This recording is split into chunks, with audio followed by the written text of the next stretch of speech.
Comedy's supposed to be funny. Well, now you just busted the open, Cactus. Cactus, why don't you bring us in this week? Welcome to C-Red's Power Hour, featuring myself, the magnificent Cactus Rack, the fantastic C-Red, the chronically missing Rion, and Steve. Everybody has a tagline except me. And let's not forget our incredible guest this weekend, the one, the only, and that may be a good thing, from No Coast. This is Joey Blues. How you doing, Joey? Hey, guys. How's it going? All right. We got a lot to talk to Joey about. We are going to find out what the fuck is wrong with No Coast. We're going to find out what the fuck is going on. And if we have to go on a hunt to find Crazer and get this shit handled, we're going to go on a road trip tonight. But before we do that, we have Cactus Rack on a very limited time frame tonight. So we're going to do things a little unconventionally. So the Rocket Pro Go Home is going to wait a minute. Joey is going to, as generously donated his time, we're going to do a little Cactus Rack because the Chicagoland Knockouts had a big fiesta this past Saturday night that I didn't get to see. That will never happen again until I'm dead or I'm fired. Oh my gosh. Oh my. Hi, I'm recording a podcast right now. Card subject to change. Anyway, Cactus Rack, it was the comic book crushers versus the punk rock punishers, and all I got to see was Cameron restrained. So tell me what I missed. Tell these lovely people what the hell happened. Did you beat up Marley Quinn? Yes, I did. That is actually my Facebook profile picture right now, is me getting my hands around her neck. I want to see that. So it was the punk rock punishers versus the comic book crushers.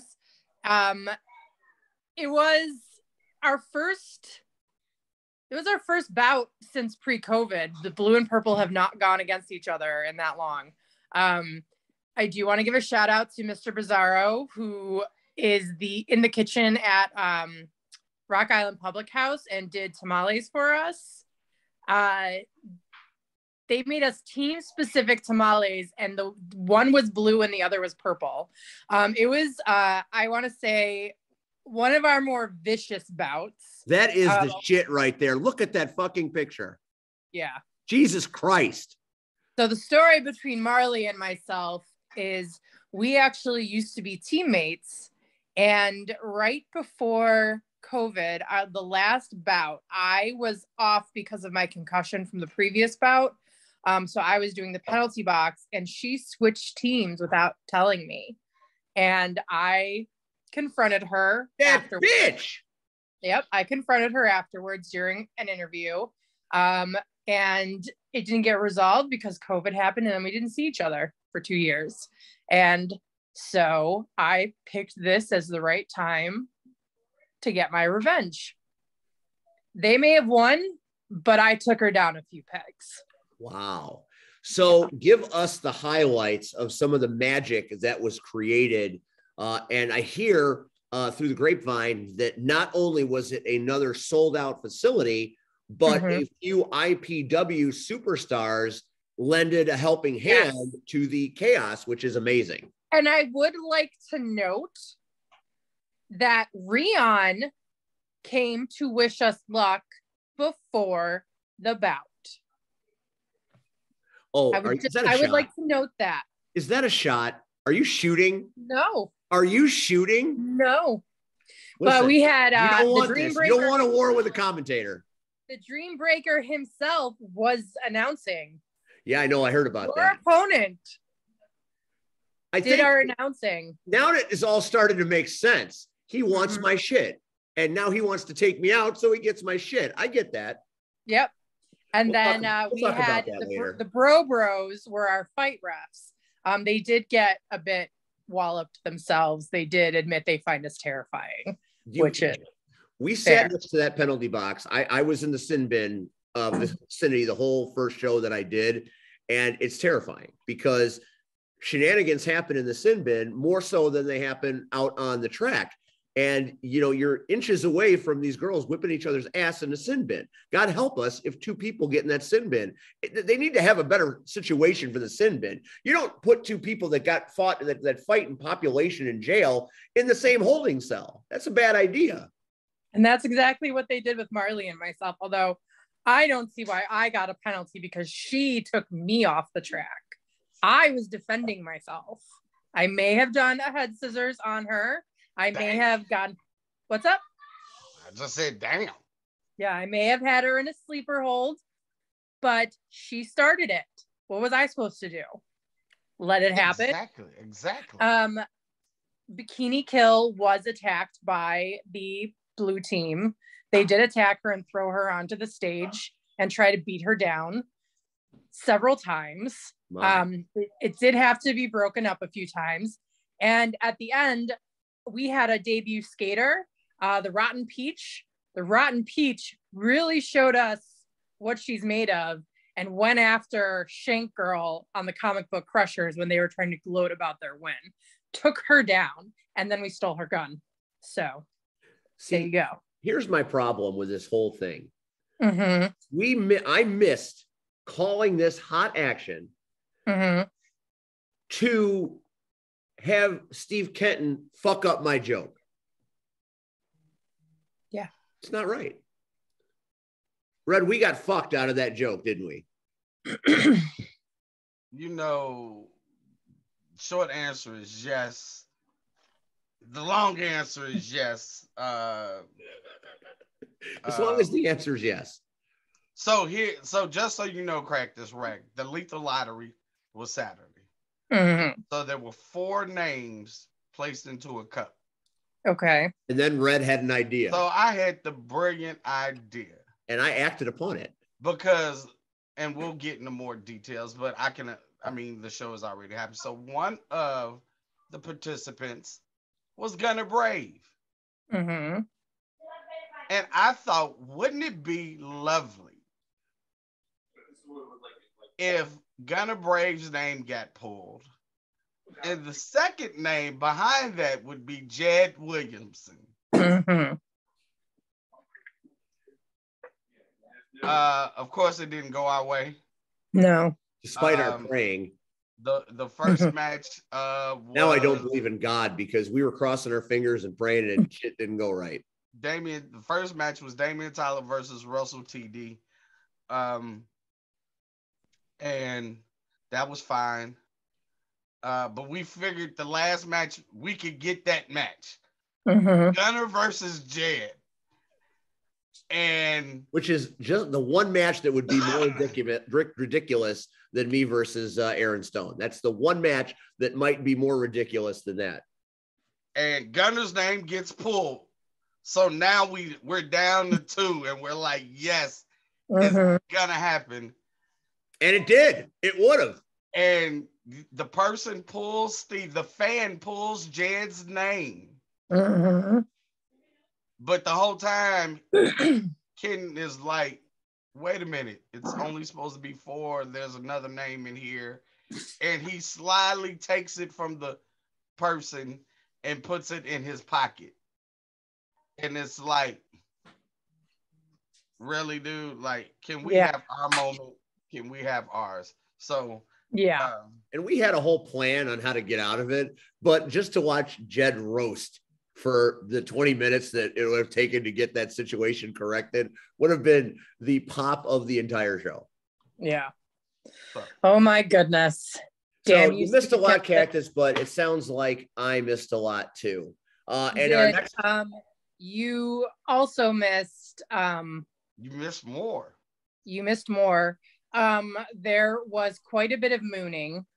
That's like our thing. We moon each other quite a bit.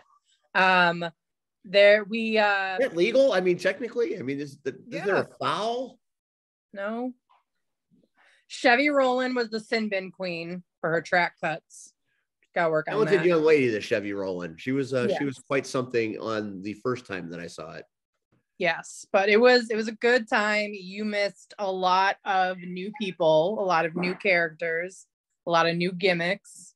So you're just gonna have to be there in October. I hear it's gonna be a Halloween costume contest.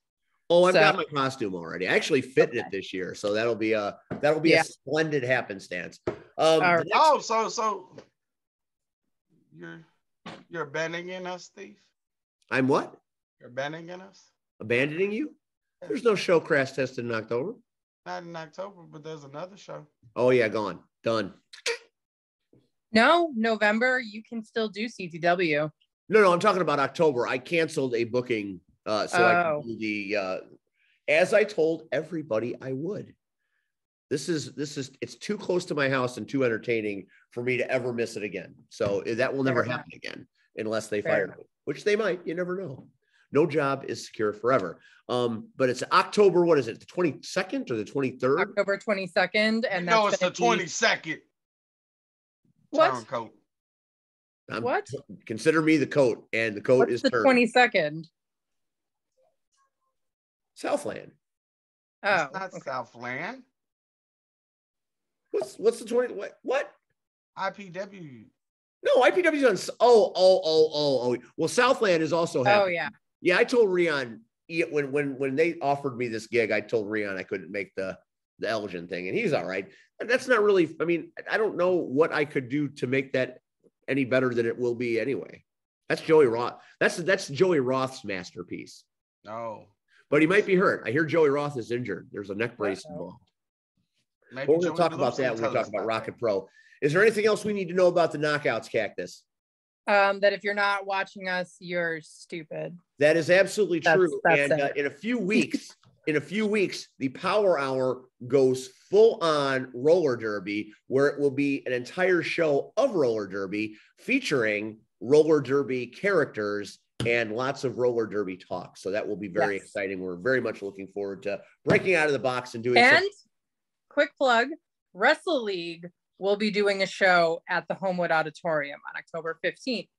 And a few of us skaters might show up there. You're going to have to keep an eye out. All I can tell you is when the First Wrestling Company goes into that building and has a show and everybody sees 450 people in that building, they're going to say, Jesus Christ, why didn't we book this shit before? There's a wise man named Andy that saw the potential before anybody did and acted on it. So well done, Hot Rod himself. Well done indeed. All right. Well, the Hot Rod is going to do this one chip challenge and I'm not going to miss it. So I will see you all later. Have a great rest of the show. I will see you on next Tuesday. Yes, you will. Cactus Rack, everybody. Thanks for stopping by, Cactus. Okay. Moving along as Cactus Rack departs, it is now time to find out in a segment I like to call What the Fuck is Wrong with No Coast? Joey Blues, thank you for bearing with us. We wanted Cactus to get her spot in because here on the Power Hour, we're all about getting our spots in. And yeah, that stuff was dope. No Coast. From the first promo I ever saw a few years ago, leading up to the first ever Chicagoland Championship Wrestling show, where No Coast was tussling with the Tribunal. From the very first promo that John Bullard sent me, I was hooked on this brand. Then I find out that No Coast is the official tag team of Chet Gunderson at Rocket Pro Wrestling as I began my Rocket journey.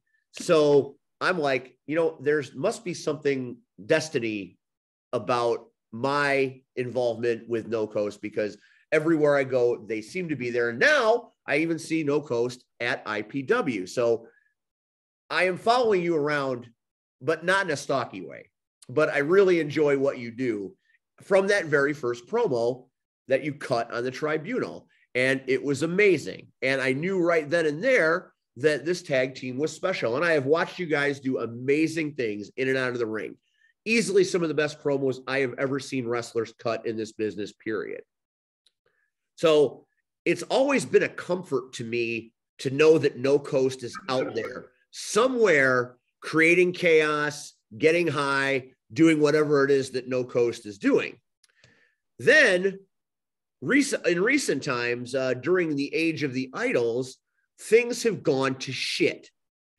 And I seem to remember at the end of the last show, Crazer walking out with the rest of No Coast. Now, I would only recently became aware that there was more No Coast Army than just Crazer and Blues. So this is something that I was still trying to get used to. And then all of a sudden, Crazer jumps off the ropes, leaves you hanging. And the last thing I heard at Rocket Pro is, I just want to talk. Well, here we are. It is less than 7 days to Darkness Falls, and we want you to talk, Joey. So what the fuck? Well, thank you, Steve. Thank you, C Red, for talking to me, because Brian surely won't. Yeah, he's been out of it, man. I don't know what his deal is. Rest in No Coast, just fine. Trey, Mike, DC, Hale, all of them, whole family, we're all on the same page. But Brian, no, he's off in his own little world. And this past Sunday at IPW, I saw No Coast in singles competition for the first time in my professional life, knowing that No Coast is a thing. And I don't want to say it was uncomfortable, because I enjoy watching you guys perform in any form or function, but it just didn't seem right. It's like, I just don't know. Where do we go from here? What happens next? Well, Darkness Falls happens next. And That one, Joey. and hopefully at Darkness Falls, he'll talk to me. That's all I want to do. Just want to talk. There's a lot of things that are going down at Darkness Falls. We're getting some very impressive debuts. Mr. Buns, Axel Rico, 12 gauge in a qualifier match for the Rocket to the Top briefcase match coming up later in the year.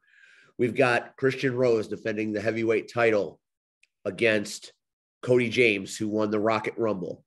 We've got Grin and Marche in a very, very well-publicized Cactus match. Or, I'm sorry, not Cactus, Casket. Cactus is gone. Casket is coming in the casket match. So it's going to be another sellout. Darkness Falls, to me, is kind of like RPW's WrestleMania, because it seems like the craziest, biggest shit seems to happen in October. So here we are. I haven't heard anything about No Coast. What do we got? What do you know? Are you even going to be there? Is Crazer even going to be there? I am definitely going to be there. You're going to be there. I'm going to be there. Rest in No Coast is going to be there. Is Brian going to be there? No clue. So I have a solution. I know Damian Saint, our GM, who, has a God complex, even though he's Satan, won't let this happen. But I pitched the idea that I go in the ring and we have a sit-down interview. Joey Blues, Brian Crazer, and in that ring, we get to the bottom of this and we fix the situation. If something like that were to unfold, would you be a part of it? Would you want to have that moment? I would be the one that shows up. Brian wouldn't. Really? Yeah, for sure. Interesting, because sometimes some wrestling shows you'll get a Tony Schiavone-esque character. Not that I'm a Tony Schiavone-esque character. Goes in that ring and conducts interviews. And, I thought maybe it would help. Maybe we could repair the damage to No Coast, bring No Coast back. Yeah, he's not even opening up to family. If he's not opening up to family, he's not going to open up to anybody else. You might be right about that. He's being a selfish prick lately. That's all it is. Selfish prick. Never thought I'd ever see this kind of division between Crazer and Blues after all we've seen and all the magic I called moments. him a selfish prick before. We have a fan. That matters. Yeah.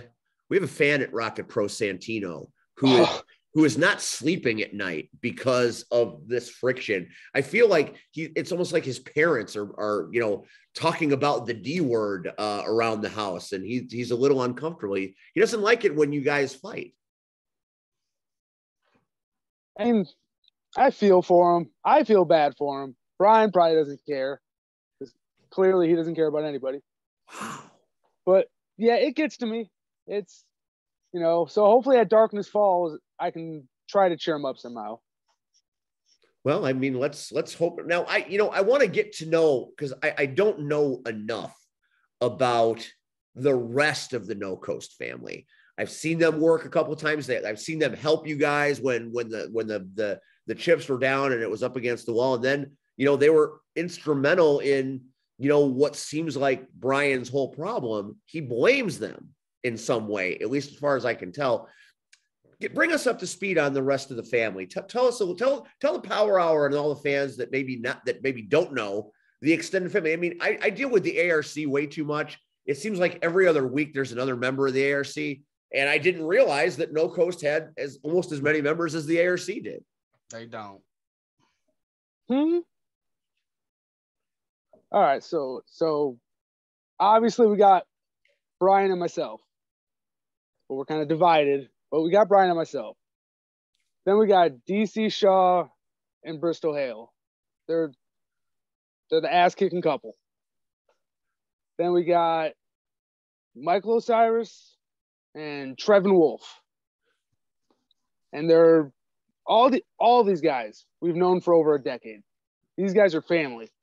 It's almost like your own little clique. No pun intended. We've been together the whole journey, just in different parts of the world, in a way. And now you're kind of all here. Yeah. And Brian has a problem with that. And you would be like, well, why would Brian have a problem with that? It sounds pretty awesome, right? Sounds very awesome. Exactly. I mean, we need an ass-kicking power couple to take out Joey Roth and Roxy Hart. It's perfect. But Brian has a problem with it, so I just got to the only thing I could think is that what happens when the rhythm guitar player, what happens when he starts playing a little bit better than the lead guitar? What happens when the lead singer isn't sounding as good as the backup singer? What happens? The band breaks up. Well, or shifts around or something happens. Yeah, it could do. And that's the only thing I could think of that is upsetting Brian. He thinks he's going to lose his position. Wow, that's complicated business. That's family drama, which we all can relate to because we all have family drama to a certain degree. C-Red, what do you make of all this?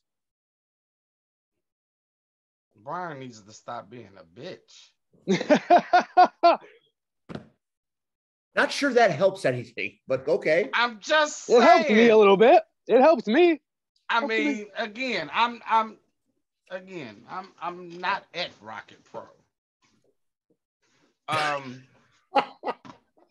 But again, working on that, damn it. Working on that. I mean, I've known these guys and I've even known their crew for years. Again, you know everybody for years. That's why this is important. So for Brian to not communicate what's going on is a bitch move. It's an old adage, it's cliche, but as they say, you're only strong as your weakest link. That's true. Prime example, and I'm shooting for a second. Oh shit. Last week, me and the King, me and the King had a disagreement. And, I talked to RVP about it and she put her insight on it and I left it alone. I was like, okay, is what it is. And he came up to me after the show Saturday and he explained what he was thinking and what he was feeling and, what he meant. And I was like, okay, we good. We still good, So that's what family should do. Not go and be in seclusion and not tell. I mean, Joey just said he's not even talking to his blood family. He's not telling his blood family what's going on. So, again, I mean, now, unless I get it.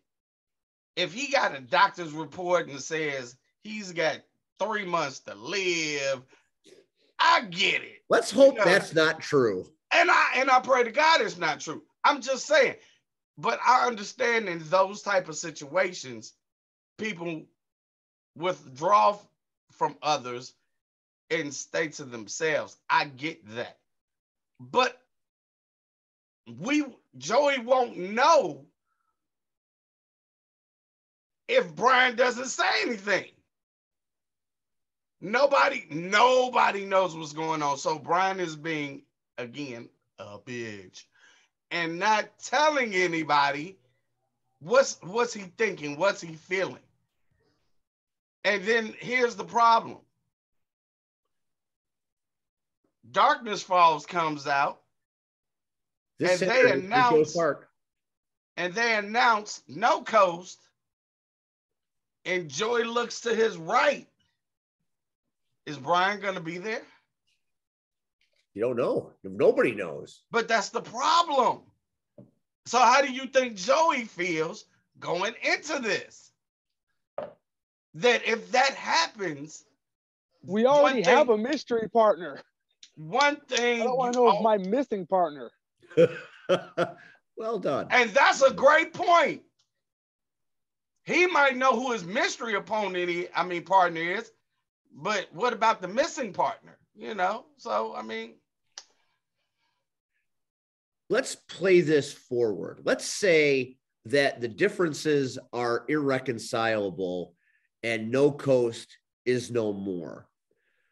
I just want to show you a graphic and paint a picture. But can you say that? What now? Can you say that? I can't, but because does one man stop a group? No, not whatsoever. But I've been looking at this picture, you know, when I was putting together the graphics for the show, and I keep seeing the Outer Limits title in this hand. I mean, this is a bad motherfucker right here. Look at that shit. That's one of my favorite photos. If that was the Outer Limit title, I think Rocket Pro would be in pretty good hands. So I'm not saying that I want No Coast to be gone, but Joey Blues as a singles champion might be good for business. That's the beauty of bringing in more No Coast. The master plan revealed. Everybody else is doing it.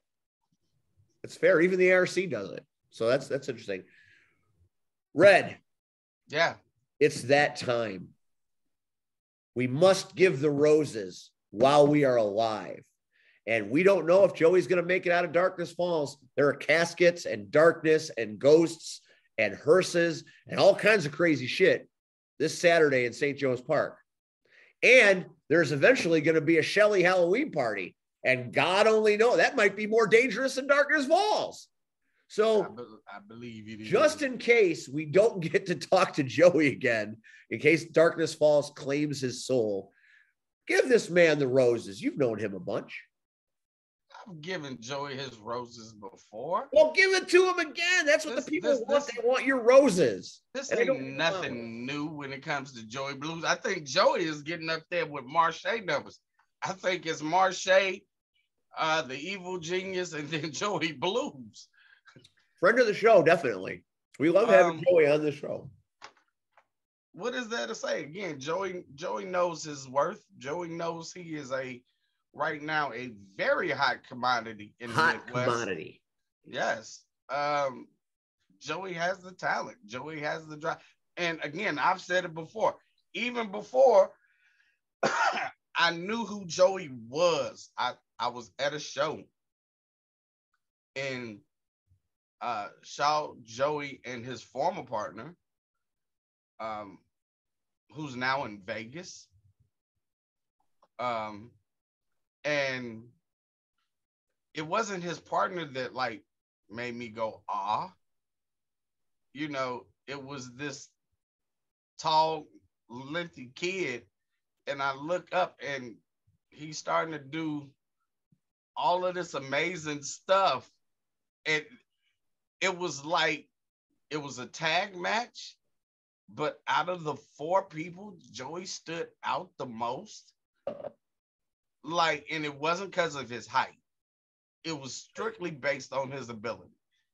And it was like, this dude could really actually work circles around all three of these guys. Like, I probably would have looked at the match for like 15 seconds and walked off if Joey was not in there.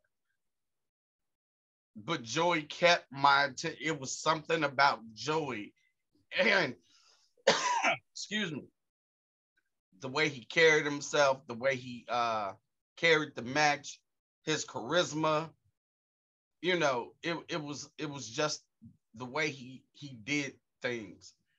And afterwards, I met Joey, you know, and, you know, he came out and he was humble, introduced himself, you know, and from that moment forward, I was a fan of Joey Blues. The kid has it. So, again, Joey, we've talked on air, off air, you know, so when you bring up being a singles competitor for Rocket Pro and you bringing up that you can see Joey holding singles gold in Rocket Pro, I can see that. I can see that clearly. I can see Joey carrying singles and two other members carrying tag team gold. The takeover of No Coast. No Coast with all the gold. You know, well, I don't know about all that. You know, Marche still need his belt back, but it's gonna happen. It's gonna happen. Yeah, but Joey knows he's a top-notch competitor. I would put Joey. Hell, Joey has given us a run for our money. You know, I mean, we've come on top by, you know, different means, but You still. kicked Trey in the face. It was there. I mean, it was there. That's fair. You can't really sugarcoat it, Red. You just kicked my guy in the face. That's all that happened. But I mean, still. So I mean, but as far as Joey Blues goes, I mean, Joey, you know I love you. I respect you. We have yet to have Fat Johnny's together. We're going to have to figure this out, especially with the daughter moving around all around Burbank and Oaklawn and like, damn. Yeah, she is everywhere. Right. She's absolutely everywhere. I am, dude, like I had a taste for one and I'm like, I'm going. And then she was like, the hot dog place. I was wondering if you guys are going to get back to this time. She wasn't going to be at like a certain location until midnight. Damn, who the hell is eating? I mean, not that I wouldn't eat Fat Johnny's at midnight. I heard that she is now providing catering, and I was like, somebody that needs to be at a show. Right, we need Fat Johnny's at the show. We do. We really do. So talk to Damian Saint. Maybe Damian Saint will hook you up. Nah. Yeah, I know he won't. He's too cheap. He's a dick. He's too cheap, and I don't work for his ass. So yeah, he's a dick. Don't want to work for him. So, I don't. But there's the roses for Joey. Joey is awesome. I'd like to add a rose. And I ain't gonna lie, Joey has one of the most creative minds. You talked about promos earlier, and there's only one other person that I know personally that has the same mind as Joey does.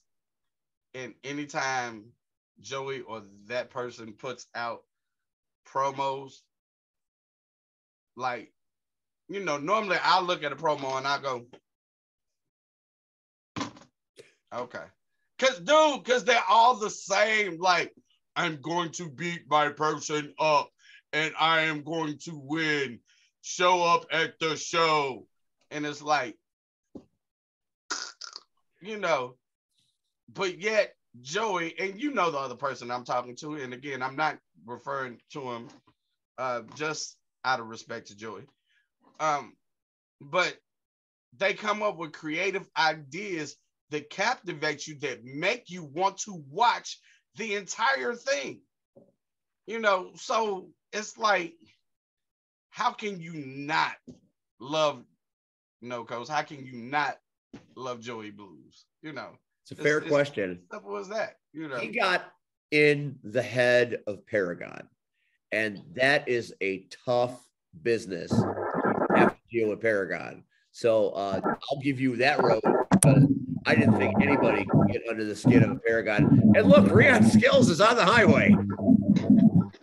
He's getting close. His pancakes are ice cold. His sausage links are hard as a brick. But he's coming. I've been here. I've been on here. I had to get gas. I'll just let you know where it was at, so you know, in case it came up. Do you have anything to say to Joey Blues? I do have. So why you fighting? That was it. Why you fighting? I didn't hear what you said, Rion. For real? Yeah, for real. Kinda. Say it again. So how did you hear me just now if you didn't hear? Okay, look. So is this better? Yes. Is this better? Yes. You sure? Okay. Why are you fighting?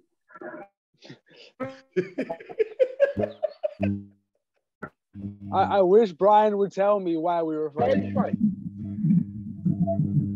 I've known you since you were like 7 years old, I think, maybe, perhaps. Why are you fighting? I don't know. Maybe he'll tell me at Darkness Falls. Red, we have found out that it's all Brian Crazer's fault. That's what we have found out tonight talking to Joey. I don't think that's true. I feel like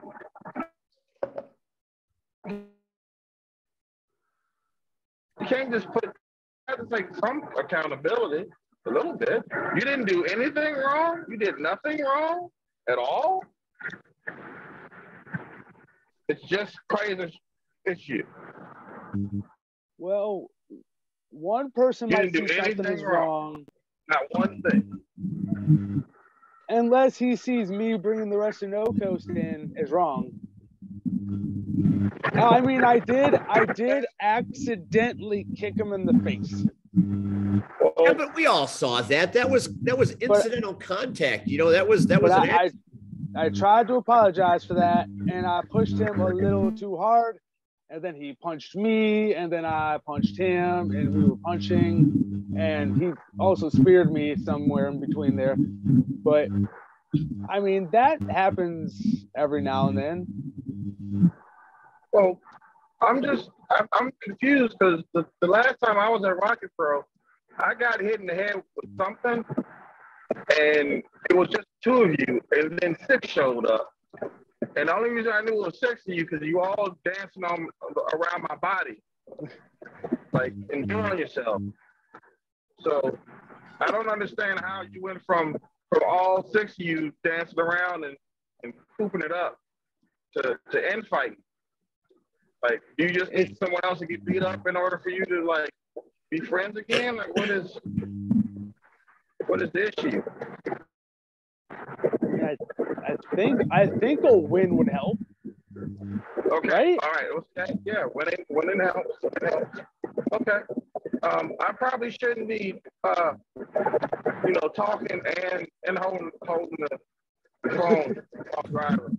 Because I'm on the expressway. See, I'm not sure if you noticed that.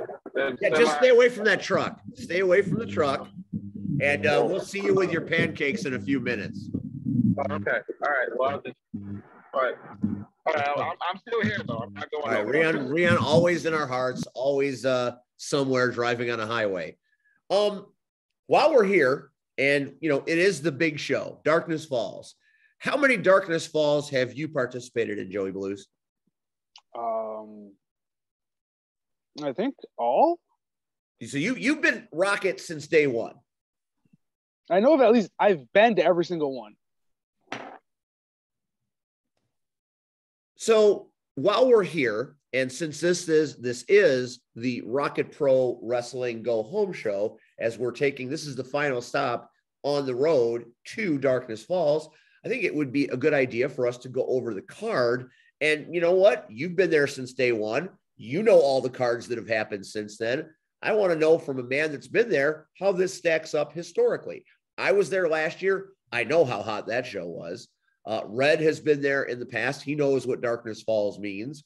And I always like to get Red's take on who's going to win or lose. And then we'll talk about this next week. So the show opens up with a singles match, the Ryan Matthews versus the Dreambreaker, my favorite buddy, Aaron Stone.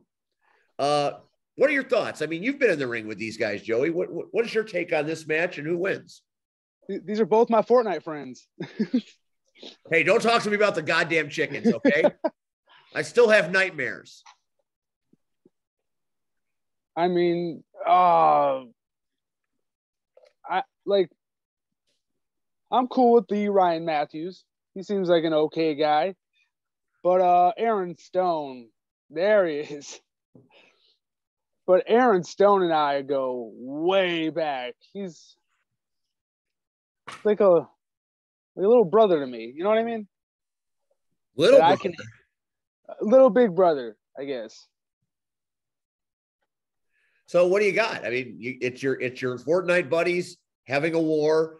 Your little Aaron big Stone. brother versus your other brother. What do you think? Aaron Stone. You know I'm a family man, so I'm going with little bro. I'm going with little bro. Red. Little bro. I'm going with Ryan Matthews. I'm also going with Ryan Matthews because I'm hoping Ryan Matthews can soften him up a little bit for other reasons we'll talk about later. Maybe we won't talk about that. Maybe I don't want to talk about that. Moving on, the triple threat qualifying match for the Rockets to the Top briefcase match that's happening at Harvest Havoc in November. We've got 3 debuts. The Boomstick 12 gauge, who I just saw for the first time in promo form, thought he was entertaining as hell. Bad Buns, Justin Fowler, I've seen before. I've seen the Buns in action. And then it's my guy. This is my guy. The mayor of Puerto Rico. Oozing machismo in 2022. That's Axel Rico. Axel Rico all day. That's my pick. Yeah, I'm going with Rico. I'll take Rico. Axel Rico is going to show up and take over Joliet. That's just my opinion. He's got At least he's 3. there. Then we have what do we got here? I can't see. I actually may need prescription glasses at some point. We have an 8-man tag. It is the Coyotes, the Wild Child, Carter Hopkins, Brooks Berna, the Psycho, the Wicked Side, as they call him, but he's psychotic, and Damian Jashane, the technical Coyote, teaming up with none other than the Master of Justice at Rocket Pro, one Maximus Orion, who is also a champion at this point, as he took the strap triumphantly off of a man that didn't deserve the belt anyway. He is the Intercounty champion. Finally, someone that has the belt that will actually show up and defend it and be a champion to respect and be proud of. We haven't had that in a while. You might know that old champion. You know that guy, right? You're talking so much shit right now. You know that. Hell of a DJ, just not a hell of a wrestler. But anyway, I disagree. If he won the Rumble for Black Wrestlers Matter, I think he did. So you can't say he's not a good wrestler. But he's a better DJ. Hey, see, Red, I'm sorry, I had to chime in real quick. Steve, you need to focus on the ass whooping coming at the end of the month while you're already trying to make fights other people. You got one coming in like 32 days. Right, you dodging his. We're not talking about that right now. We're talking about Rock and Pro Wrestling. You are talking about I'm just saying, you keep picking fights. I'm not picking a fight. I'm stating a fact. He's a hell of a DJ. Okay. And Maximus Orion kicked his ass. I mean, that's a fact. I'm not making this shit up. He didn't kick his ass. Damn, you acting like he kicked his ass. I mean, there were like no. I've watched the entire match. So don't act like he whooped his ass. No, we whooped his ass just as time. No, he did not. No, he did not. Did Flash he get had the a bad win? night, Yes. bad month. But he did not whoop his ass. Whoop his ass like he owed him money. Oh, so we're able to say that come the end of the month with you. Okay. Well, I'm gonna get my ass kicked. There's no question. I still trying to figure out what the fuck happened there, but we'll talk about that. The Fabulous Idols, Gray, Cade, Ruthless Rockin' Rivera, and Johnny Nye. Very compelling match. A lot of idols in one basket. Things have kind of been shitty for NoCo since the Idols took over. Are you pro Idols, or do you think the Coyotes with Maximus are going to do the job? Because I know Maximus, another Fortnite buddy. They stole our titles. Why the fuck would we side with them? That's what I wanted to hear. We going with the Coyotes. I think it was last year that we won the titles. Yeah, at Darkness Falls. Yeah, and it came down to me and Berna kind of having to side, and you called this Coyote Coast. Coyote Coast. And wow, that's really good. I really enjoy that. So for him to kind of be near the tag titles at another Darkness Falls is dope. And I love it. And the Coyotes are going to whoop the Idols' asses. Yeah, I'm going to be very, very much enjoying commentary as I describe the punishment that the Idols take, because there's not one of them that can hold a candle to any Coyote in that match. So that should be an ass whipping of epic proportion. We'll see how Damian Saint screws that up, because you know that's coming. The next match is, I think, a very excuse me. Even though I hate the Idols, and I hate the Idols, just there's no every one of them, I still have a bit of a soft spot somewhere deep inside for Gunnar Brave. And I think Gunnar Brave is starting to smell the shit on the Idols and doesn't like it. That's just an opinion from an observer that watches all this stuff. But Gunnar Brave is putting up his title against a very prominent opponent. And I don't know if Joliet's favorite son or enemy has enough in the tank to defeat one Storm Grayson. Thoughts? Gunnar got it. Gunnar got it. Gunnar's going through a phase. Okay, he's young. He's going through the idol phase. It's fine. Once he uses them and gets everything he needs, he'll break away and we'll get our old Gunnar back. So you think Gunnar is going to come home at some point? He's gotta. I'm going to be the odd man out here. Storm Grayson's a bad man and might be a great champion for Rocket Pro. So I'm going with Storm Grayson over Gunnar Brave. And, you know, that's just the way. I think the Idols get swept, and hopefully they get swept right out of the building this Saturday night. Next match, another qualifier for the Rocket to the Top briefcase match. And we've got 3 more debuts. We've got, wait for it, this is going to make Red happy, the one and only Shaq Jordan versus Mr. MVP, Russell TD, who we both know very well. And then, of course, in honor of Cactus Rack, Hot Rod Daddy Andy finally comes to Joliet. So one of those 3 people is going to win that match and get a shot to get a briefcase that could get them a title shot. Of those 3 men, who do you think? I'm not going to say Hot Rod. Well, who are you going to say then? No, I'd say Russell TD. That's a tough one. That's a tough one. Wow, Red's I'm not going to say searching. Russell. There's no way in the world. Beginner's luck. Only because I have been studying him for our upcoming bout. I will say in this match, I will give it to Shaq Jordan. Man, I can't wait to see what Shaq Jordan does to you guys. That's going to be fun. Hot Rod Daddy Andy. Hot Rod Daddy's not coming to Joliet to lose, boys. I'm not just being a Power Hour homer. I'm taking the Hot Rod. We know. Here is a singles match that I think is very interesting, and I don't know how it's going to look, but I sure am fascinated to see what it does look like. Sexy Violence, Quinn Whittick. He's every man's favorite wrestler, every woman's favorite wrestler. He's Quinn. Versus Shogun Chris Logan.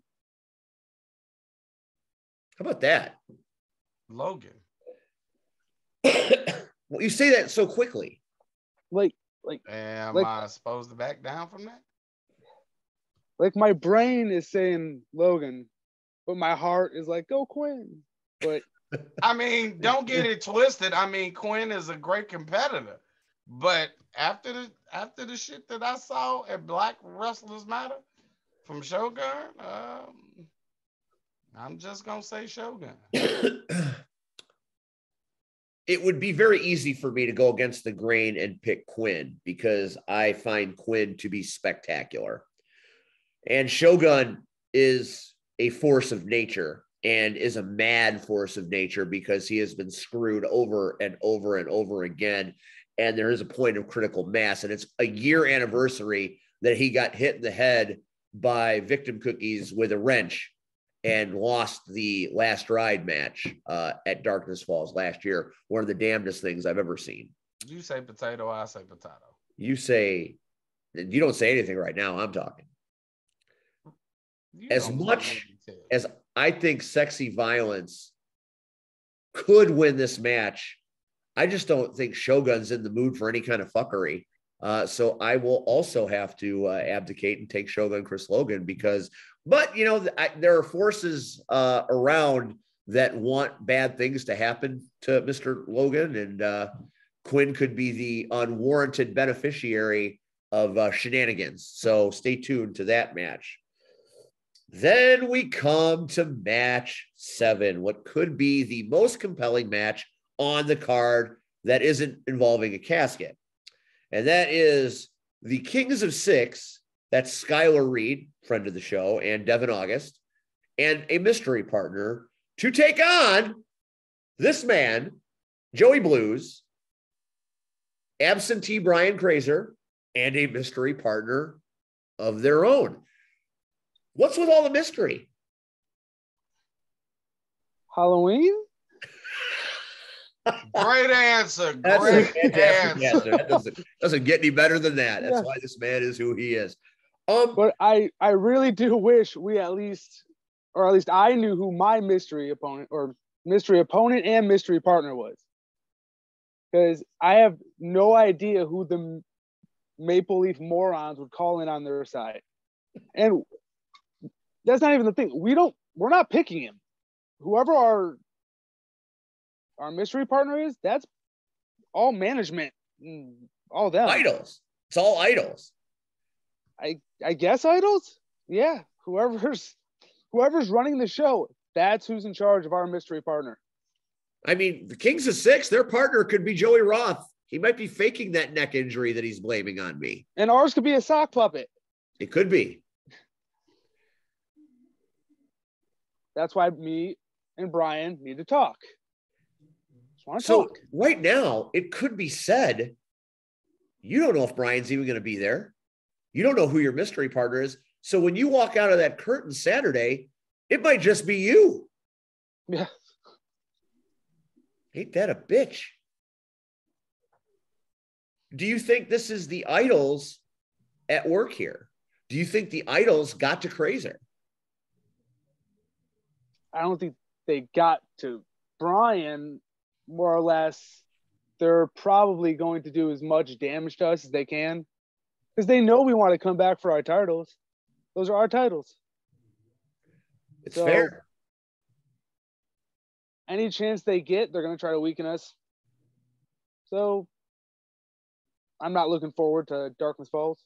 Hopefully me and Brian can figure stuff out first. But who knows? We got what? Damian Saint is the picker of the mystery partners since so he has. Now do you see how I could be worried?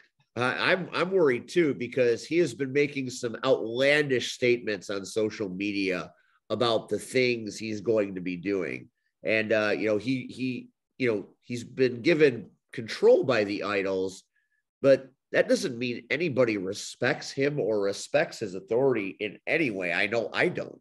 So I'm not willing to take Damian Saint's crap on Saturday. That's for sure. Nor should you. But I have a feeling he's up to no good. And I feel like for the Idols' behalf, he's trying to tear apart No Coast because your foundation and your connection to the fans is so darn strong. Stay tuned. Yeah. Very compelling. Match 7, very compelling. Lots of different ways that could go, which would lead us into match 8, which is the Rocket Pro Championship match. Cody James won the Rumble, gets to take on Old Evil Christian Rose for the title. So what do you think? Is the champion retained, or does Cody Country come to Joliet? Rose, no Coyotes question. got it. Cody James is hella talented. He has got every tool. He has got every move. He is one tough son of a bitch. I've been chokeslammed by him. I know how tough he is. Old Evil, packing big iron. He's tough. He's a tough guy. A lot of experience, a lot of years in the ring. I think Cody is going to put up one hell of a fight. I think he's going to take Christian farther than Christian thinks he's going to take him. But in the end, it's a Coyote country, not a Cody one. Christian Rose with the win. Then the match that everybody is, it's on the flyer. People are looking forward to it. People are talking about it. It's going to be standing room only to see it. All Day Marche Rocket versus Grin, the Icon, in a casket match. No pinfalls, no submissions, no countouts. Only way to walk out a winner is to beat your opponent to a point where they are unconscious. You can get them in a casket, close that casket. What are your thoughts? Marche all day. But Grin's got his number. Still all day Marche. Joey, do you second that emotion, or are you going with Grin? I mean, I love Grin, and Joliet is as much his home turf as it is Marche's. Rocket Pro is home to both. So yeah, Marche's walking out with the win. That's for sure. It's Halloween. It's also physics. Grin is smaller. He's easier to fit into a box. That might be a good point. It's Halloween. It's Darkness Falls. There are evil spirits walking around Joliet. The dead are rising from the nearby graveyard. The spirits and the forces are lining up against Marche, and Karma is a bitch.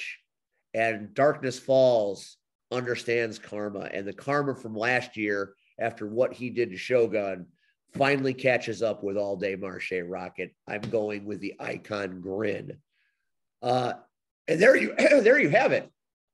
This Saturday, St. Joe's Park, Joliet, Illinois, RPW presents Darkness Falls. And I'm sure there are going to be a lot of other surprises, especially with Damian Saint and the Idols running the roost. And we've had lightsabers and Darth Vader. And there's been a lot of crazy shit that has happened. You got commentators getting thrown over ropes. You've got a bunch of people dressed up like referees holding giant heads, looking like Chet. There's something in the water in Joliet, isn't there, Joey? There must be. Joey Blues, we love you on this show. Everybody in Joliet loves you. Do you have any final thoughts? Brian, I just want to talk. That's all I want to do. And so we started and we end where we started. Joey just wants to talk. And I think we all want to listen and we all want to see it. And I hope the best for you this Saturday. I'll be sitting there describing the action, whether you're fighting by yourself or you're fighting with people. I hope you don't die. I hope so too. Joey, what else are you doing these days? I know you're a fixture at Rocket Pro. We're seeing you at IPW. Where else is No Coast and Joey Blues rocking and rolling? Well, Chicagoland. Heard they're coming back. Right. October 9th. You've got the big kind. Who are you fighting October 9th? I don't think we're fighting anyone, but we're definitely going to be there. Oh, crap. Well, hey, wherever No Coast goes, trouble follows. I don't know if Brian will be there, but I will. Getting back to Michigan City. It's been too long. I can't wait to see what kind of craziness John Bullard has in store for us. We'll talk about that a little bit more next week as we get a little closer to that event. But Red, aren't you excited to go back to Michigan City? Yeah, I mean, it's been too long, and we got a point to prove. John Billard's gone through hell in a handcart and is still walking around with the most positive mentality of anybody I know. So we go up there and we give him our best because he deserves our best. And that's going to be a hell of a thing. And, you know, Liquid Death, we're in bed with Liquid Death. Why not, right? At least we'll be hydrated. True. What else, Joey? Where else are you guys working? So we got Rocket Pro, we got IPW, and right. October 22nd. We're heading to Central Illinois in Quincy, Illinois. Got to show up there. Not too many details about it, but it looks like a nice, decent paycheck. So I'm going to be there. Hell yeah. Is it the entire extended No Coast family? Will you and Crazer have made up by then and be going together? What do we think? I mean, I guess I might have to take my own car, but either way, a lot of the rest of No Coast is going to be there. Okay, so No Coast travels well. Joey, it's always a pleasure having you on this show. We love you, as Red has said many times. We love what you do and everything you stand for, and we appreciate you taking time out of a Tuesday night to sit down and talk with us, and we will see you Saturday at Darkness Falls. Yeah, appreciate you guys having me. Now, Red and I are going to talk about a few other things before we wrap up, but if you want to head out and, grab some of that paraphernalia and enjoy your night, you feel free to do so. Maybe Brian will call you now that he's seen this. Well, I gotta go call the rest of No Coast to make sure their plans are all set up and ready for this weekend. Well, you give the extended No Coast family our best, and we'll see you people Saturday in Joliet. Thank you, Joey. Sounds good. Love you guys. See you later, Steve. Right. Joey Love Blues. See you later, Steve. No Coast in the house Saturday night. But what kind of No Coast are we going to get is the question. Will it be Crazer? Will it just be Blues by himself? Who does Damian Saint have in store for No Coast? It's going to be hell in a handcart, that's for sure. Red, Rion is not here yet, but you and I are still here. So now it's back to the original Power Hour.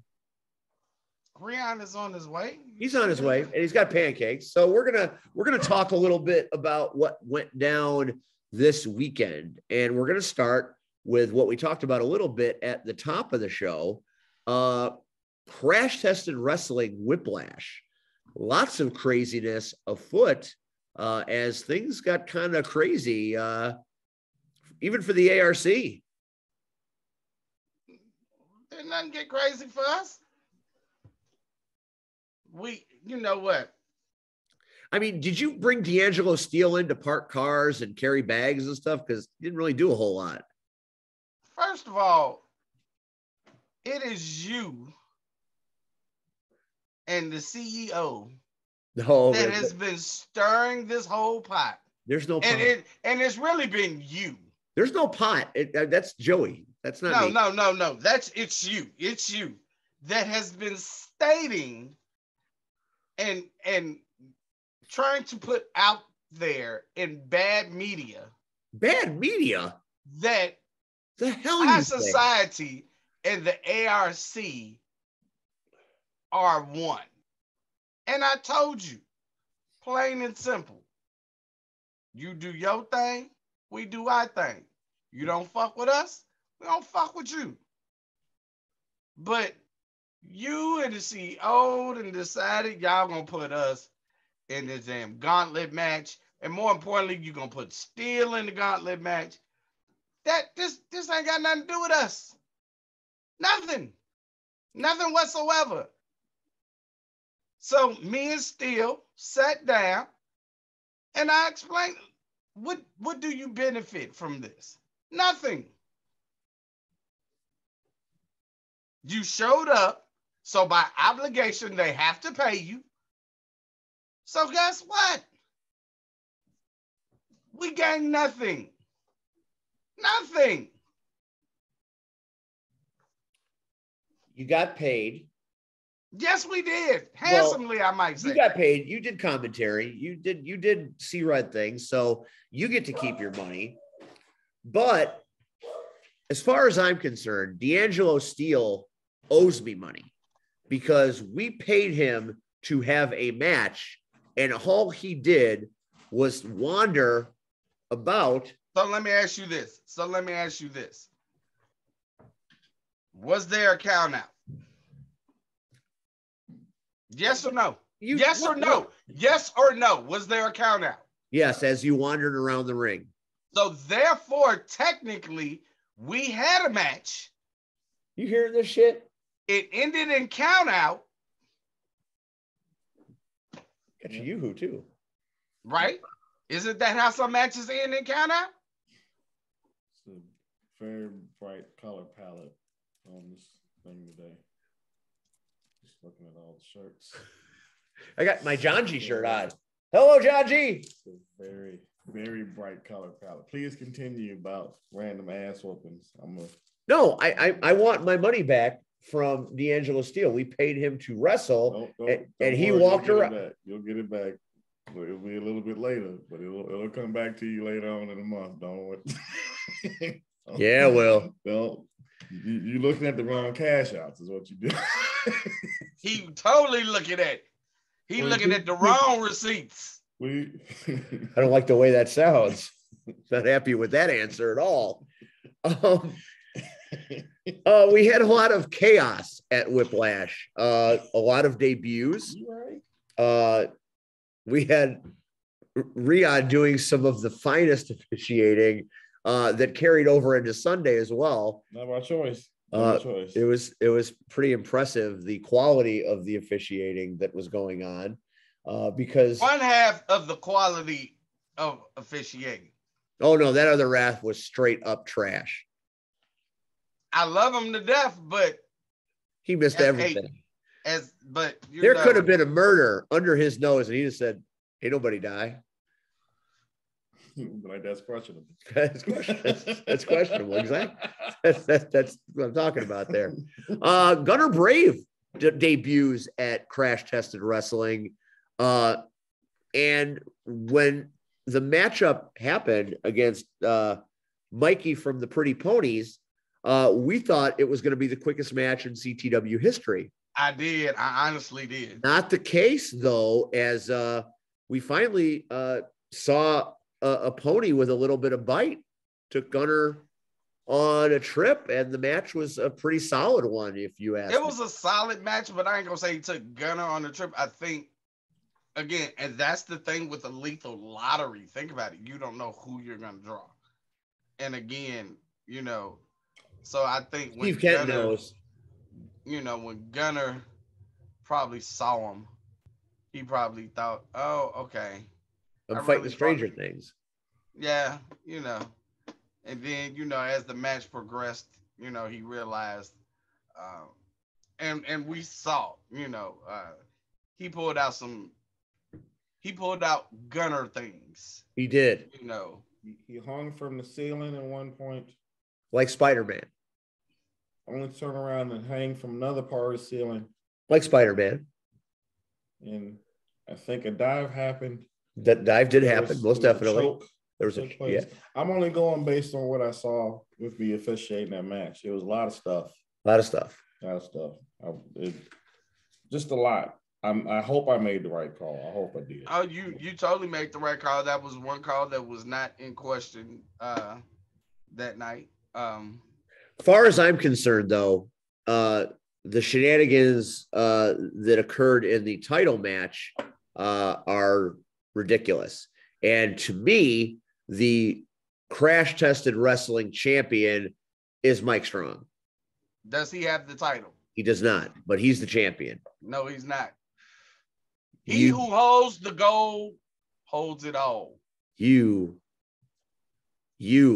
my friend, we're a charlatan Saturday night with what you guys did to poor Mike Strong. Let me explain something to you, Mr. GM. There will be consequences. You're familiar with those. Ain't no consequences, Because the consequences of what did y'all decide? Y'all decided, and Mr. CEO decided that at Crash Givens in November, that it's going to be Team ARC, C-Red, the pretty psychopath, D'Angelo Steele, the Queen of Mean, Renee Van Peebles, You're right. and the CTW champion, the king of the whole show, Miles Mercer, versus Team Payback, Marche Rocket. This has nothing to do with him. Like, so I'm going to call Marche sometime this week and talk sense into him. Mike Strong, who we're tired of beating, the little Asian guy, who he was probably there Saturday, but he's so short, we probably missed him. And a Are you referring to Sanji? Yeah, that dude. And here we go again, mystery opponent. So maybe it's you. Maybe it's the real deal. We don't know. Is it you? We don't care. Understand. And I pray to God, Chet, you're watching. I pray to God you're going watching. After a fan. I pray. But don't come on my social media and all you can say is you're going to lose. Don't show up at other shows and say you're going to lose. Understand, all you do is get me aggravated and agitated. So guess what? A plan was concocted and we walked out. And the first thing I did is held that damn title in your face. No. Was that before or after the lap dance? I'm not going to do it.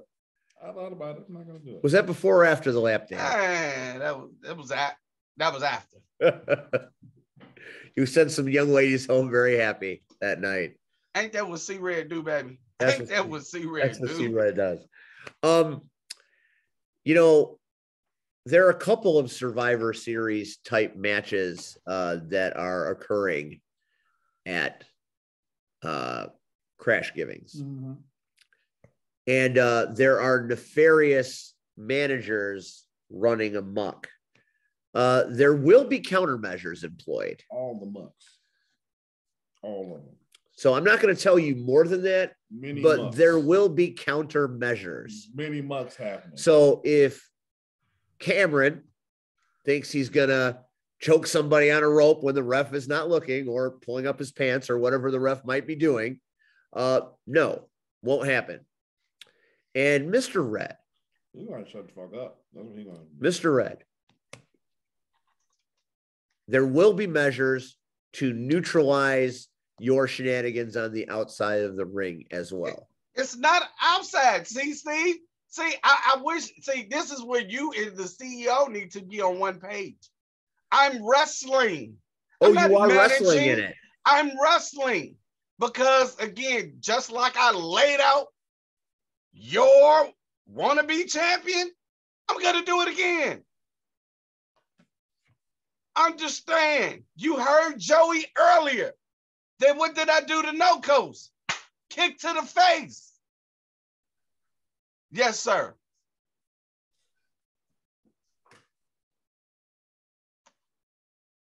Mr. GM, I would like to request to not be in that match for team ARC and team Payback. I feel like there's many other matches that I could be a part of. Here's the thing about this. I might grant you your wish. And here's why. Because you're ARC. And that is a complete conflict of interest. And I won't, you know what? I think I'm gonna quit. I think I quit right now. I think I just quit. What do you mean you quit? I think you go ahead and tell Jed Wrestling yourself. I think I'm just gonna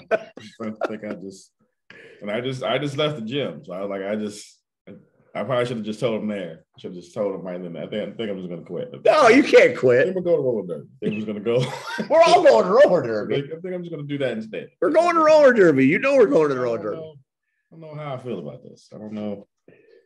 We'll see. We'll see. I just Look at him. I asked you a simple question. I gave you the answer. And your response was ARC.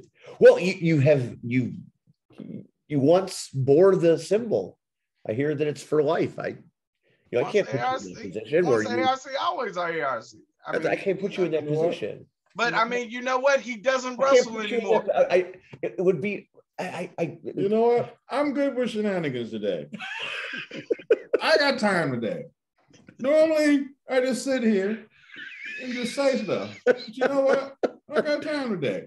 That's all what happened the first hour. So I'm gonna go ahead and be all about shenanigans right now. Okay. I'm gonna go ahead and do this. I don't know how I feel about all this, but here's the deal. So this is what I'm gonna do. I am going to sit here and answer any ARC question that you want to present to me. I wasn't really trying to ask you any. Hold on, we here now. I'll give me any ARC question that you have, and I'll have an answer. Anything. I mean, were you trying to reverse psychology me? No. Is that one of your questions? That's one of my questions. Okay. What else you got? Are you bringing us? Is a mystery partner going to be Willie?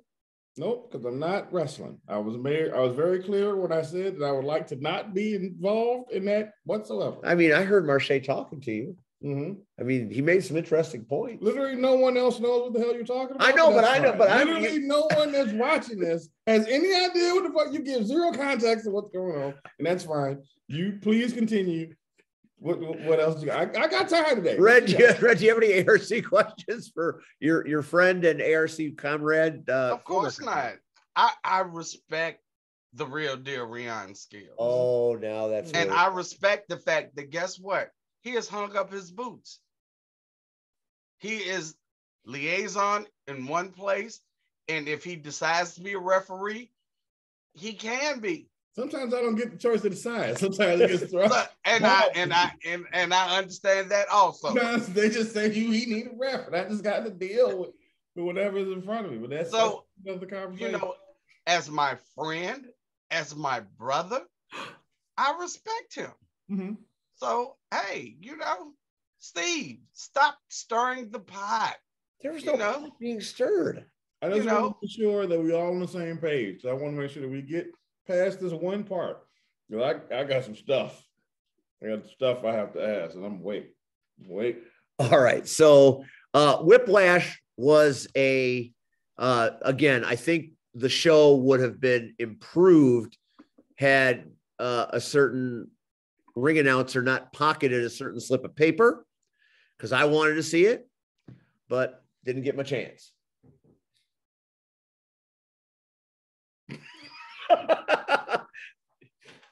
You're chewing. I don't want you to choke.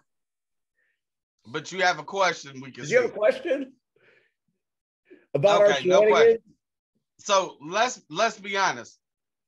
The match that impressed me was the first Lethal Lottery match, and that was Damian Tyler versus Russell TD. I refereed that match. And I thought Russell was 2 or 3 seconds away from making Damian tap. I really did. Russ is on a roll.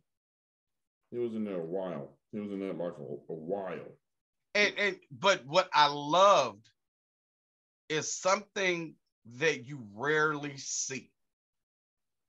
He found a hole. He found a weakness, and he kept after it. He did not let up. How many times, let's be honest, we've all seen this. Somebody does something to somebody's arm, and then 2 seconds later, they're working over the leg. Then they're working over the head. Russell was a pit bull that had not been fed in 3 weeks, and all he saw was Damian Tyler's leg, and I swore he was trying to snap it off so he could eat it. At one point, he used me to get to the ropes. That happened. We were there. So, I mean, honestly, I really thought that was going to be the upset of the night. I really did. We had Russell on the show not too long ago, and he is a very entertaining dude, and he's also a kind of a throwback in the way he does his business in ring. And he had a really good match at IPW on Sunday as well. And we're going to see him at Rocket Pro as well. So Russ TD is doing what Russ TD said he was going to do. He was going to keep rolling and become prominent in this business. And I think he is. At this point, he's everywhere. Yes. I agree. So first off, we be remiss. The show started with a 10-bell salute to Ricky the janitor. A very somber moment.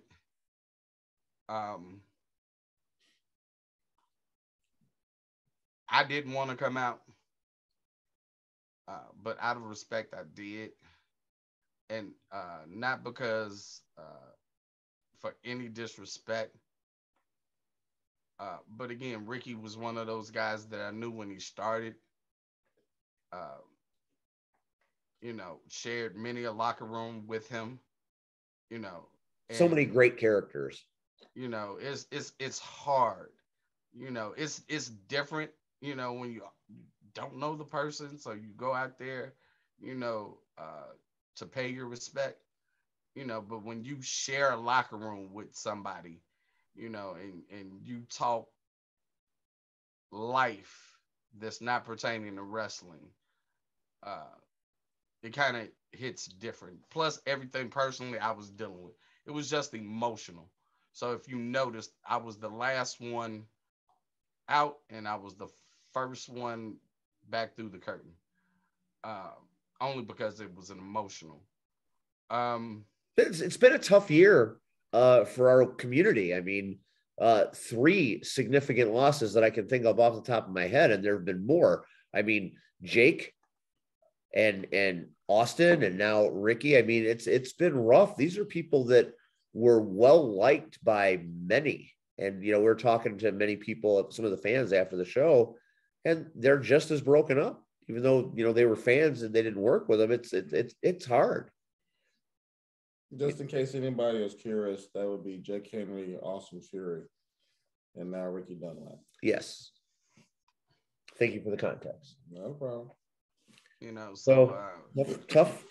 Tough way to start a show, but you know what else made me happy Saturday night? That was a really good crowd in Hobart. One of the best I've ever seen. Dude, I don't know what the Office of Crash Tested did. They got people there. And it's the irony is the fans that I was expecting to see, I didn't see. And this was a whole new crop. Mm-hmm. Yeah, I mean, some of them are avid wrestling fans, so they still come out. Mm-hmm. But there were faces in the crowd that I had never seen before. And I was appreciative the fact that they didn't sit there and just sit there. The guy in the blue shirt, oh my God, he made it, because he was in everybody's business. And you brought the lady with the purse. She became a character on the show. I didn't bring it, but again, if you could see, because she's been there before. Mm-hmm. She's been there before. But when the workhorses came out and that spot where they fell out in the chairs, I guess a dive or whatever, and they were right by her, and she had this nasty look, like if one of the chairs hit her, and that's why I kept saying, hit him with the purse, go on, just do it. Knock him out, because her purse looked like it had about 4 or 5 bricks in it. It sure did. It was a sizable purse, indeed. I mean, it's the workhorses. So Whiplash was an unqualified success. And that will spin us into November with Crash Givings. And, you know, Red, I still want to have that Thanksgiving dinner match with you at some point. But you're busy that night, so we'll have to do it maybe down the road. With you, that's like pre-show, you know. That's like the NFL pre-show, you know. Come on, you know. Get some vittles up there and throw some stuff. But that's anyway. Crash Givings coming up. What's the date on that? I saw the flyer today. November 26th. There we go. Right. It's the Saturday after Black Friday. Crash Givings. Once again at the Morgan Monroe Center in Hobart. Crash Tested has something really good going there. So come out, check it out. Not a lot of places are going to be running right after the holiday. Right. It's it's not really something that's done a whole lot, but everybody's off. You know, some people are out there shopping. So after you're done shopping, come see a little bit of good-natured debauchery with Crash Tested Wrestling. Oh, I'm so disappointed. Why? You used to say, eat your turkey on Thursday, do your shopping on Friday, and did a little bit more shopping on Saturday, and then Saturday night, come out to Hobart. That's what I'm saying. That a boy, Red. No, that used to be your thing. That was your actual stick for years. Those were your lines, not mine, yours. Thank you for remembering the good times. So Saturday we did that. Sunday, IPW. It was the Medallions tournament. It was fantastic. There were lots of special situations. Don't look at me like that. Nope. Talking about the Medallions. Talking about the Medallion tournament. And we're talking about who won the Medallion tournament. And it was a spirited competition. Let's get right into it. Hot Rod Daddy Andy came out early on looking very un-Hot Rod Daddy Andy-like. That man was all business. Was he? This is your time to Oh, chime in about because I refereed the match. You refereed a great many matches, Mm-hmm. and you know some of them well, some of them not so much. But you know,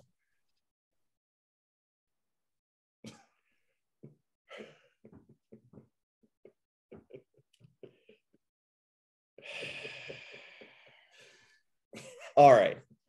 So we're gonna I have done. I'm going into the. I'm going to talk about the Wrestle TV. Man. Let's talk about that, and we'll go through the whole thing. Let's go through the whole thing. Right. We got plenty of time. All right, so yeah, I ate already. I'm good. Ate, took a nap. Andy proceeded to destroy TD, and the only reason he lost that match because he literally ran out the building chasing the ARC because they were at ringside, and I could only sorry, that's not what I wanted to do. Stop! Damn it! Go ahead. That's my fault. That's on me. Mm-hmm. Mm-hmm. Sorry. Proceed. So Russell won by countout. You did? And yeah. So see, Steve, people can win by count out. Yeah, but there was a match that ensued before the counter. They ran out the building. What else was I supposed to do? He chased people out of the building. And I don't understand that. Why? Like, the ARC was just sitting there. The ARC didn't really have any matches per se. Well, none of the champions did. None of the champions, because this was a Medallions tournament. But all the champions figured very prominently in a lot of the stuff. Fair? Fair. Especially at the end, we had not only Nick Diamond, but we also had the entire ARC standing out there as the Medallions were won. Yeah, the only ones you didn't have out there was Ewok and the tag champions, the Invoke. Right, we did not have them. But we had the trios. They were there. We had the They were there, but they just weren't competing. Yeah. We also it was funny because we had 3 men in the ring at the end of the Medallions tournament, and we had the trios champions out there. And I thought I saw something going on in that ring, wheels spinning. That, you know, the medallion, you can challenge for anything, right? Except for the league title. You can use it twice, except for the league title. So if our medallion holder decided to contact his 2 buddies and say, hey, why don't we take those trio straps off the ARC? That could happen. Same way that Miles did it to Danger and Trax when they were down 1 man for the trios then. Same way. I mean, they could cash it in. Doesn't mean they'll be successful. I mean, the ARC is not exactly on all the same pages at IPW. We have seen fighting between Miles and Renee. We have seen infighting between you and Miles and Renee. Did you see any fighting whatsoever? No, you guys were on your best behavior at the end of that show. At the end, at the beginning, whenever we were on our best behavior.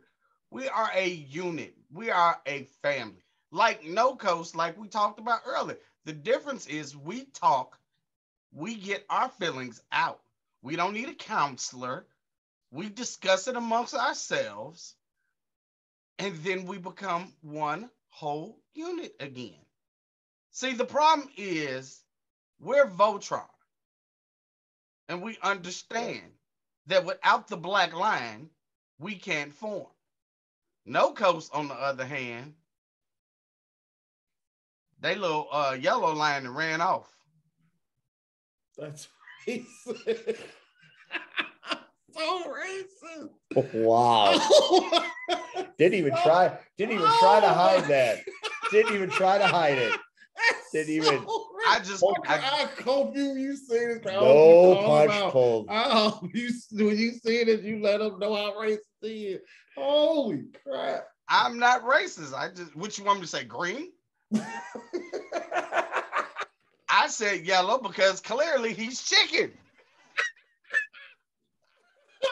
What is happening here? Oh.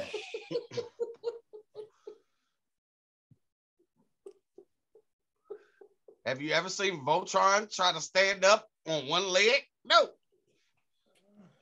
I don't think it's getting any better. I don't think we've achieved any kind of peace. Anyway, another match IPW that was very interesting was the Workhorses versus the Dog-Faced Bastard, the Turtle, and the Rock Chick. That would be Nick and Nix. That would be Nick and Nix. They kept throwing my glasses and my hat. I was too busy refereeing a match in the scene there. Sorry. I understand that. And I was on my best behavior. I didn't create it. I didn't go after them until they assaulted me and tried to break my glasses. You mean like after the match? Like after the match. Okay. I was pushed to the point. You said sit in this chair. And I sat in that chair the whole time until I could sit in the chair no more. And I got my prize. You keep picking fights. I don't keep picking the fights. I fought. I was sitting there. They came after me. You had to defend yourself. I get it. I had to defend myself. Now that's fine. That's fine. I did not pick this other fight. This other fight was picked on me. I was doing commentary. I'm going to show that. I'm getting to that footage. I didn't want to interrupt anybody, but that ain't it. That's not it. Nope. That would be Quinn Whitaker versus Marcelo Spade. That was in. Is this it? Second round. 5 years. We got to go. Let's find out if it is. Let's see if that's it. That's it. Okay. A lot of people that just And you notice that line is getting longer and longer. People that ain't got. Oh, he's gonna show it. He's gonna show it, man. Aaron Stone has a message.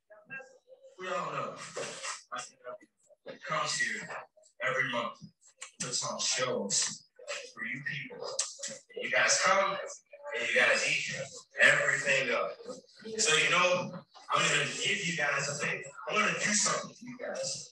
Aaron Stone giving a gift. I'm going to be the official host. Aaron Stone is the host of the next show. Oh my God! Official host. And I'm not even going to wait to tell you guys who Call I'm my going to beard. Aaron Stone picking his opponent? Call my beard. I choose you.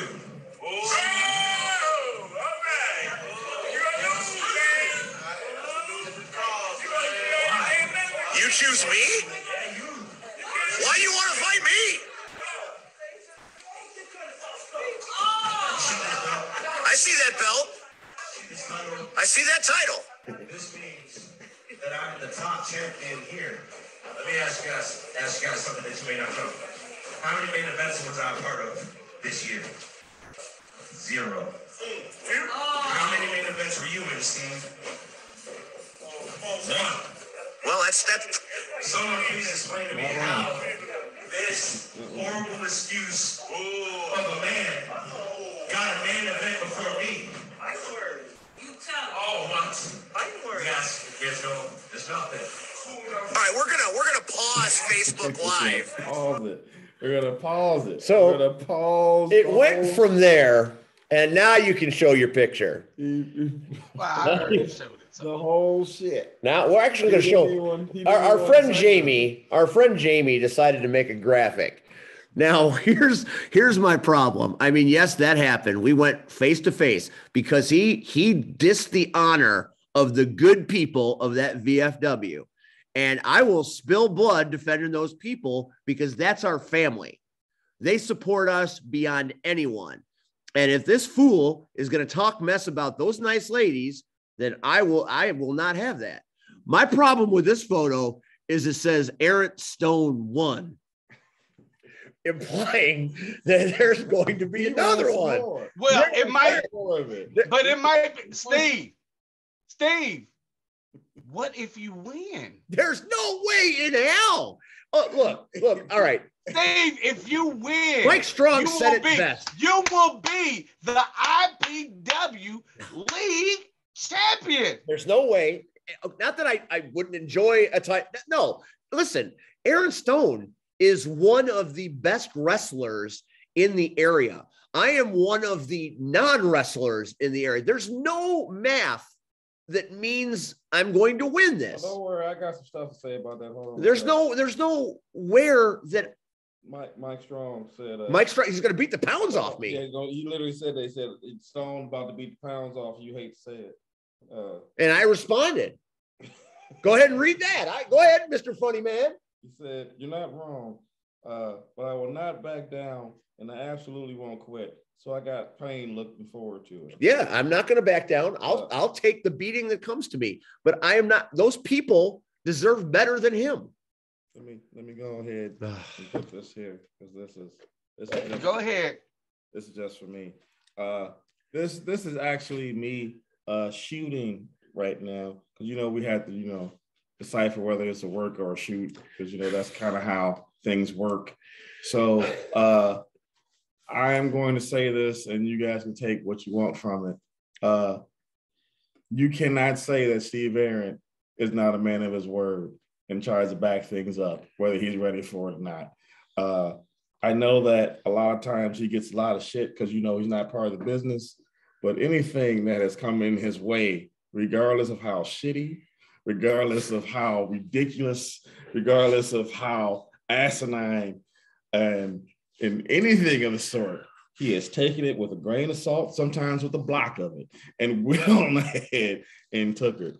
And if there's anybody that can say that this particular scenario is bullshit, right, because it is bullshit. Stone going to end up kicking the shit out of him. But he can stop at any time. He could not do it, and he's choosing to take the fight. So kudos to him. If he doesn't have anything, at least you can say he's respected. Because I know a lot of people don't want to get in there with Stone right now. This version of Stone, right now, it's listen. I have a front row seat many places to watch Aaron Stone, the Dream Breaker, fight.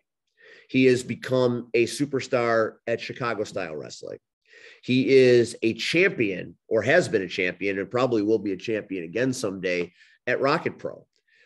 I have seen him fight everywhere, crash tested. He's been out at Southland. Aaron Stone is a very, very respected commodity in this business, in this area.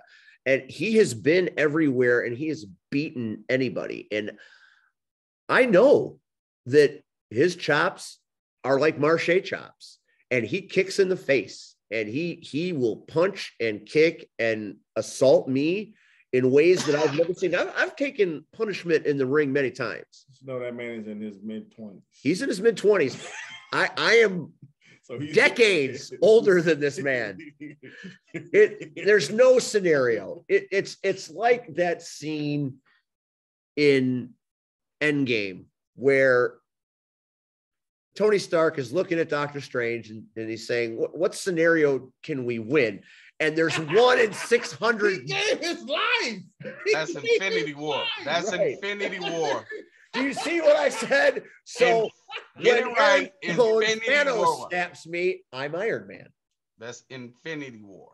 I'm just saying. No. He's talking about Endgame when he grabbed. He's talking about the second. No, but when he's talking about the Doctor Strange thing, that was Infinity War, yes. But in the end, he's talking about the one. He's talking about that. He's talking about that. I know what he meant. I know what he meant. On October 30th, All Hallows Eve, at IPW Richmond Park, I come face to face with the ass kicking that everybody seems to want me to take. Everybody says, "No, I got it." Listen, when I look, here's the thing. Let's take the hat off. Let's take the glasses off. Let's. We want to shoot. We'll shoot. My messenger was on fire today with people saying, "What the fuck are you thinking?" And who would book that? That's what I want to know. Why did IPW clear that? They're fucking nuts. I don't know. They are nuts. They need to calm down. And that's coming from informational liaison. I'm just saying. That's a nuts concept. IPW is doing what the other promotions that I work for are unwilling to do.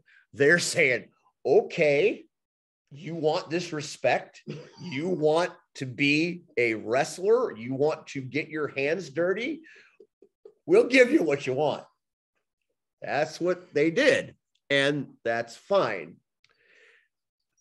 In that moment on Sunday, when Aaron Stone goes, "I choose you," I'm sitting there with Facebook Live watching, and I, for the first time, didn't have a witty comeback.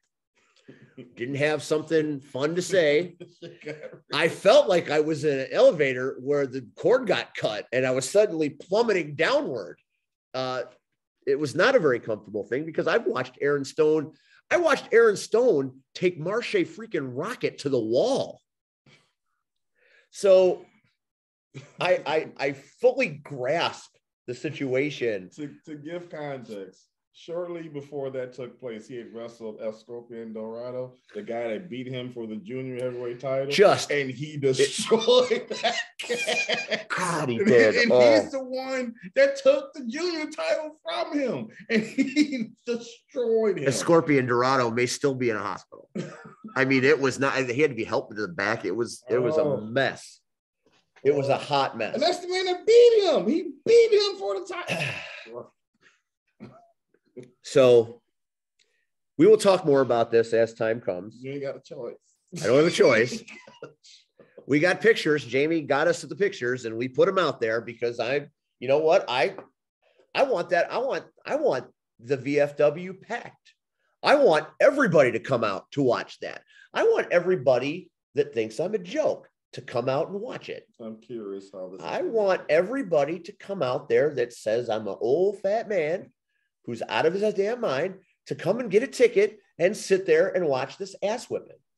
And every time he punches me, kicks me, slaps me, chops me, throws me over the ropes, throws me under the ropes, hits me with a chair, whatever the fuck he does, I'm going to turn to you.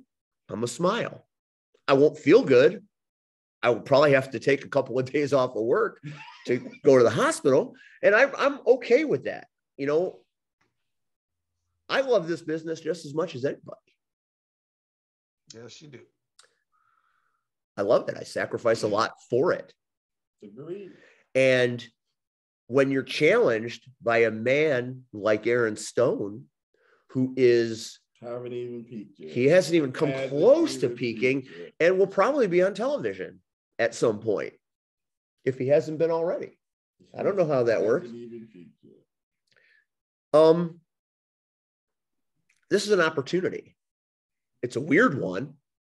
It's undeserved. I think Aaron is just trying to prove a point, and he does have a point. Like, you have more main events than he does, and that's not by my choice. That is not the IPW people. That is it happens. Look, they showed up at the show. I didn't like what they were saying. We had this thing, and it became something else. Okay, look, every match I've ever had in this business has come on by some weird scenario. From the first shot with Metalhead way back when to the Mitch Blake fiasco, all the way through the Rocket Rumble. Mm-hmm. All these things have just kind of happened to me, and I've kind of rolled with it. Which reminds me, Joey Roth has a neck brace on. Did you see Joey Roth's video? Mm-hmm. He blamed me. Yeah, he did. He said, it's my fault that he's not going to be at Darkness Falls. So that's a win for the good guys. So Aaron Stone, I took Joey Roth out. It's a fact. It's on the internet. So it's got to be. All you need to do, son, is slip on a banana peel. 3 seconds. That's all it takes. Marshe Rocket, every minute of his life is 3 seconds away from winning a match. Mm-hmm. M80. Agreed. I'm working out. I'm training hard. Maybe I'll find something for 3 seconds. That's all you need. That's all you need. That's all you need. Am I going to get my ass kicked? Yeah. I'm going to get my ass kicked. I think we all know how this is going to go. But it's not a matter of how it goes. It's how it ends. And that's right. You have a chance. And I will take the ass whipping that's coming. He's got to get tired at some point, right? And I will find a way to walk out unless I can. Hopefully the medical staff standing by. But that's, again, neither here nor there. So IPW, October 30th. What are we calling this thing? I thought there was a snazzy catchphrase. I don't know. I do know he's the host, so we haven't got all that information. There was a thing that I saw. Wait a minute. Let me get this thing, because I thought it was kind of catchy. There's a thing that happened? There's a thing. It literally can be anything. IPW Path to Greatness. Okay. I mean, that's a hell of a title for a show. Yeah. Maybe I'm on a path to greatness. Maybe. Or maybe it should be path to death. It could go either way. So we got Rocket Pro this Saturday, and that's going to be fun. Mm-hmm. Are you coming to Joliet this Saturday? You going to see some caskets? I think so. So that's what we have. October is a very busy month for all of us. Red, what are you doing in October? Give us a preview of the ARC. You guys have got a lot of shit going on. I will be on October 8th. I will be at Dreamwave. Yeah, a lot of people going to Dreamwave. The Savior, Eric Xavier, not going to Steam Hollow for SCW. Won't going to Dreamwave. See Red, not going to Steam Hollow, going to Dreamwave. October 9th, be at Chicagoland Championship Wrestling. Michigan City.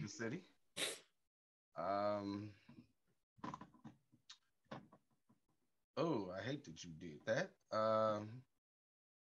Then on the 22nd, I will be in Elgin for Nightmare on Chicago Street.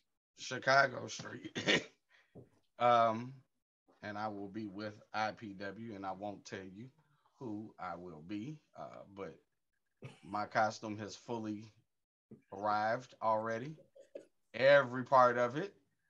Every part of it. I have no idea what he's talking about. It's literally that's going to be a ridiculous time. Just the idea of the B movie surrounding. I have seen the pictures of the Polar Plunge where he was dressed like Shazam. That's some of my favorite pictures ever. And then on the 29th, I will be at the Paul Hall Center LOW. for LOW Save the Center. So if anybody is in the area, I am begging you to come out. The Paul Hall Center has been a great place and a resource, not only for the youth of the area, but just the families in general. It has helped out many people in the time of need, and now they need our support. So I'm asking if you are available and you are in the Chicagoland area on October 29th at 7 o'clock, please come out, support this great cause called Save the Center. The ARC will be in action because we are their 3-year and running. So we got Roman Reigns beat. Oh, is that the Flash Harris titles you guys have? Oh, we had no. We don't defend them ever? We've defended them, and guess what? Who's gonna beat us? Who's gonna beat us? Don't look at me. You know. So Darren Stone. Not happening. Even on his best day. Don't look at me. He has all of this. He's got the comeuppance, right? But who has been around for 20 years? That's something I can't speak on as far as the company is concerned. So we got a lot of things happening in October. We've got knockouts, we've got CSW, we've got a lot of things. Wrestling debuts at Homewood on the 15th. That's my backyard. It's my wife's birthday weekend, so I will be banned from anything wrestling related for that weekend. You best believe that. That's Sweetie's Day also. So. Yeah, so I got the double whammy. I got to come up with something good. I'll be taking suggestions on social media later this evening. This month, we've got some very spirited guests, and I don't do this, but I'm going to do it because it's fun. And we're booked solid in the month of October. We always are. We. October 4th, that's next Tuesday. We have an old friend that I haven't seen, talked to, messaged me saying, I want to be on your show. And I said, why not? Louis Ramos, the Wrench, former Caribbean cartel, crash tested OG. We're going to have him on the show. He's got a lot to say. Then I hope I can hear it. Huh? I hope I'll be able to hear it. He's going to be at the United Center just like you were that one time. I wasn't at I was at the Wintrust. He was at the Wintrust. You're going to be at the UC. So C-Red will be here, but won't be here, or might be in and out. You know, it's cool. Maybe you get an interview with Zach Levine for us. Nah. Then October 11th, from Southland Championship Wrestling, Koa Laksamana, the Hawaiian Hitman, will be our guest on this program. And then October 18th, we have Cactus Rack, hashtag Roxy Rage. We'll have a couple of the Chicagoland knockouts to be on this show. So it will be the roller derby edition of the Power Hour. All roller derby with roller derby guests. I don't know who she's got, but she said she's got a few. So that'll be fun. And that will be right before the big October 22nd show in Homewood. So we'll get a chance to talk to the girls about that event, and we'll talk about CSW. We'll talk about Nightmare on Chicago Street. That's a busy weekend for everybody. Then October 25th, a lot of people have been asking for it. You're finally going to get it. Power Hour, just us. No guests, no muss, no fuss, just Rion, Steve, Red, and Cactus. Like for real? We're calling it the Power Hour 4. Like the Fantastic Four, but better. Just us talking about our weekend, because we've all got big shit happening that weekend, and we'll come back from that weekend. We don't need a guest. We're our guests. I'm going to interview you. You're going to interview me. Cactus is going to interview Red. Red will interview Cactus. Like for real? I'll see how this goes. So we're just going to be here, the four of us, one big, happy, dysfunctional family. So that's what we got coming up in October on the Power Hour, kids. Thanks for watching. Thanks to Cactus Rack. Thanks to Joey Blues. Don't miss what happens to No Coast this Saturday night in Joliet at Rocket Pro Wrestling. Thanks to everybody that supports us and watches this show. I don't know why we're so blessed to have people watch us and actually say, hey, when are you going to have the show on tonight? I get that a lot today. What time is it going to be? Dude, I had somebody pull up at Crash Testing. Say it again. I had somebody pull up in their car, and they got out the car and they said, I was just listening to the podcast. And it was like really? Like, I do that too. That's the thing. That's the thing. You know, yeah, crazy. You'll get used to it. Trust me. Well, all we are is a humble homage to the morning after, as you know. December, I want to bring back some of our favorite guests.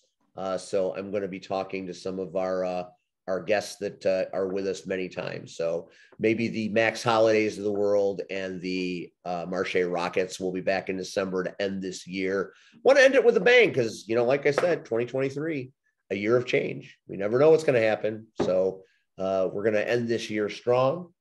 We're going to end it together. Hopefully I don't end it from a hospital. But that's a story for next week.